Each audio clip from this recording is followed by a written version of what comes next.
The new Five Nights at Freddy's game, Secret of the Mimic, is a first-person stealth horror game and a prequel set in the 70s in the popular mascot horror series. The game is good at maintaining suspense and keeps players on edge in anticipation of the Mimic, a homicidal prototype endoskeleton that can fit into any number of terrifying characters from the workshop. From the moment you drive up to the workshop, you feel the atmosphere and feeling of isolation. There's an impressive welcoming scene that kind of reminds you of Willy Wonka or Disney World's It's a Small World. Man, that song gets stuck in your head. There's abandoned mascot outfits everywhere that can potentially be the Mimic, and it definitely keeps you on edge. There's a lot more chase scenes in Security Breach, and one of the standouts is with the Music Man mixing stealth and heart-pumping chase scenes as it crashes through the ceilings. Really cool stuff.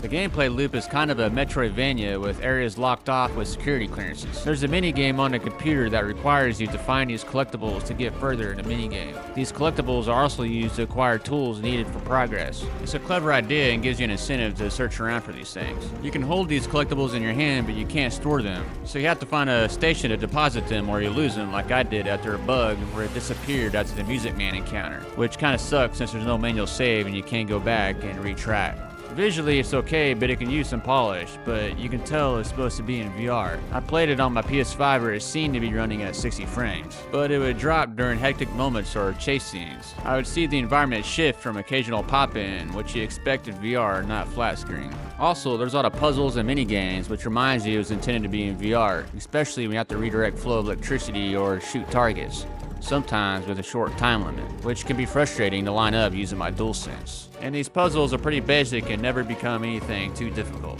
Secret of the Mimic is a lot smaller in scale too and more claustrophobic than its predecessor. I beat the game in a little over 4 hours, which is a lot less than Still said. But of course, to get multiple endings, it will take longer, adding replay value. Even though I'd rather play this on VR like it was intended, it still mostly works great on flat screen. But let's just hope it doesn't take long to get that VR patch. And I'll definitely be making another trip back to Murray's costume shop in Manor again. So if you're a massive FNAF fan or new to the series and like horror, there's something here for you, and I definitely recommend playing it.